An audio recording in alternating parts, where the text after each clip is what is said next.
नमस्कार, मैं हूं ब्रजेश निगम और स्वागत है आपका वल्लभ टीवी के खास कार्यक्रम मुलाकात में। मुलाकात के इस तारतम्य में आज हम आपकी मुलाकात करवाएंगे एक पत्रकार से, एक अध्यापक से जिसने महज 400 रुपये से अपनी जीविका की शुरुआत की और आज कांग्रेस के कद्दावर नेता और बेबाक वक्ता मीम अफजल साहब। अफजल साहब, आपका स्वागत है। शुक्रिया, बहुत शुक्रिया। वल्लभ टीवी के दर्शक ये जानना चाहेंगे अफजल साहब के वो अनछुए पहलू जो शायद आज तक किसी ने नहीं जानने की कोशिश की। देखिए, मैं तो एक आम सा आदमी हूँ और आम आदमी की ज़िंदगी में कोई भी पहलू ऐसा नहीं होता जिसको आप कहें कि वो अनछुआ है। हर आदमी उससे जूझता है। मैं एक दस्तकार के घर में पैदा हुआ। मेरे वालिद बहुत छोटा सा दस्तकारी किया करते थे और घर में तालीम बहुत दूर दूर तक नहीं थी। तो मैं भी 8वीं क्लास में जब पढ़ता था तो एक प्लास्टिक मोल्डिंग फैक्ट्री में काम करता था, जहां मैं तकरीबन 6 रुपये रोज़ कमाया करता था। इसी पैसे से मैं अपनी किताबें ख़रीदता था, अपना स्कूल का, उसके बाद कॉलेज का खर्च निकालता था। ग्रेजुएशन करने तक मैंने ये काम किया। आपने एक लफ्ज़ सुना होगा, कारीगर। बिल्कुल। तो मैं प्लास्टिक मोल्डिंग का बहुत बेहतरीन कारीगर था और तकरीबन 6 साल मैंने वो काम किया। जब मेरी उम्र 14 साल थी, 14 साल से लेकर के मैंने 20 साल की उम्र तक ये काम किया। बहुत खूब। उसके बाद मैंने बीएड किया और उसके बाद पोस्ट ग्रेजुएशन किया। बहुत खूब। जब मैं बीएड करके आखिरी पेपर देकर यूनिवर्सिटी से बाहर आया तो मैं एक होटल में गया और मैंने उनसे कहा कि मैं दिन में पढ़ना चाहता हूँ और रात में मुझे कोई काम दे दीजिए आप। तो मैंने वहाँ वो छोटी सी नौकरी भी कर ली। जी। और मैंने प्लास्टिक मोल्डिंग का काम छोड़ दिया था। इस तरीके से मैंने पोस्ट ग्रेजुएशन किया दिल्ली यूनिवर्सिटी से। पोस्ट ग्रेजुएशन करने के बाद चूँकि मैंने बीएड कर लिया था तो मुझे दिल्ली सरकार में एक नौकरी मिल गई टीचिंग की। 3-4 साल मैंने पढ़ाने का काम किया, लेकिन उसके साथ ही साथ मुझे लिखने लिखाने का बहुत शौक़ था।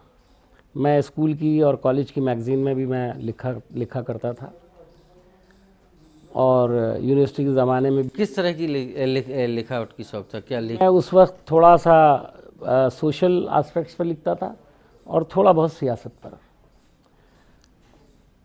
फिर मेरे साथ मेरे दोस्त शाहिद सिद्दीकी साहब थे, उनका अखबार नई दुनिया निकलता था जी। तो उसके साथ भी मैं जुड़ा रहा और उनके लिए काम करता रहा। इस तरह कहना चाहिए कि मैंने कोई कोर्स तो नहीं किया, लेकिन मैं गाते गाते गवैया बन गया।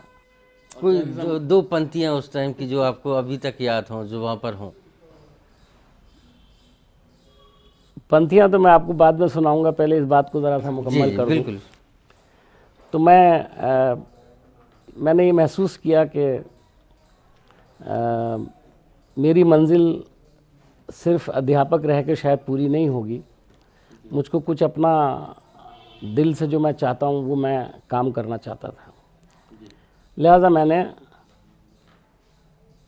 1983 में अपना अखबार शुरू किया, वीकली अखबार नौ। उस वक्त मेरा बैंक बैलेंस 400 रुपये था। उसके अलावा मेरे पास कोई पैसा नहीं था। अखबार निकालने का जुनून था। दफ्तर नहीं था, फर्नीचर नहीं था, बहुत कोई चीज़ नहीं थी मेरे सिर्फ पास। था तो जुनून सा। सब जुनून था।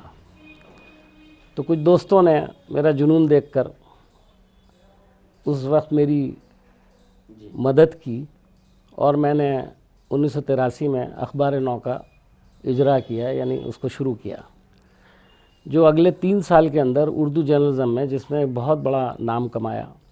और उसकी सर्कुलेशन आज़ादी के बाद किसी उर्दू अखबार ने 3 साल में इतना अच्छा सर्कुलेशन बनाया हो, ऐसी मिसाल कम ही मिलती हैं। कैसा उस समय कैसा लगा होगा कि आप सिर्फ 6 रुपये, महज 6 रुपये प्रतिदिन कमा रहे हों और फिर आप आज ईश्वर अल्लाह की दया से आप आज अखबार के मालिक बन गए और उसने फिर भी आशीर्वाद दिया आपको कि 3 साल में आप वो ब्रांड बन गए जो शायद आपने कल्पना भी नहीं की थी। देखिए, ये तो ऊपर वाले की देन और बुज़ुर्गों की दुआएं, मैं इसको भी बड़ा अहम समझता हूँ। जी।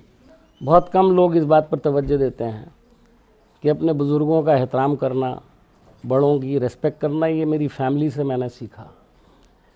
हम लोग बड़े ट्रेडिशनल लोग हैं, पुरानी दिल्ली में जन्म हुआ, यहीं से 400 साल से रहते आए हैं, लेकिन चूँकि हमारे रिश्ते उत्तर प्रदेश में बहुत थे, मेरी ननिहाल यूपी की थी, मेरी माँ यूपी की थी, मेरठ की, तो इसलिए मेरठ हमारा दूसरा घर था और दिल्ली हमारा पहला घर था।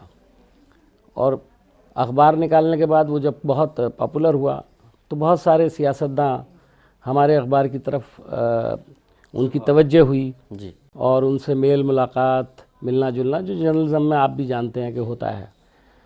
तो मुझे उस ज़माने में सियासत में आने का थोड़ा बहुत शौक़ हुआ और मैं पॉलिटिक्स में आ गया। और उस ज़माने में जनता दल की जो पॉलिटिक्स थी वो शुरुआत उसकी हुई थी, मैं उसके साथ जुड़ा और 1-1.5 साल के अंदर ही मैं एक तरह से जनता दल के फाउंडर मेंबर्स में से हो गया। और उस वक्त के जितने भी नेता थे सभी मुझको बहुत अच्छी तरह से जानते थे। और 1990 में मुझे पार्लियामेंट का मेंबर बनाया गया और ये रिकमेंडेशन वीपी सिंह साहब का था जो उस वक्त प्रधानमंत्री थे। तो मैं राज्यसभा में उत्तर प्रदेश से आया, 5-6 साल मैंने काम किया। मैं जनता दल पार्लियामेंट्री पार्टी का जनरल सेक्रेटरी रहा, स्पोक्स पर्सन रहा उस ज़माने में, और विप भी रहा पार्लियामेंट के अंदर राज्यसभा में। कई देशों के एम्बेसडर भी आप। और उसके बाद फिर 96 में मैंने मेरठ से लोकसभा का चुनाव भी लड़ा और चुनाव मैं हार गया, लेकिन मैं वहाँ दूसरे नंबर पर रहा। लेकिन वो मेरी कॉन्स्टिट्यूंसी रही और मैंने वहाँ हमेशा काम किया और वहाँ पर लोगों की जो भी खिदमत हो सकती है मैं करता रहा हूँ हमेशा।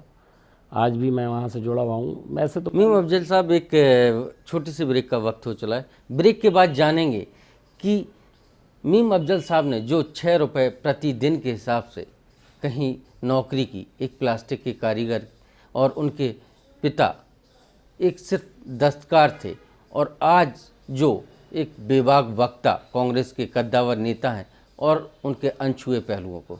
ब्रेक के बाद।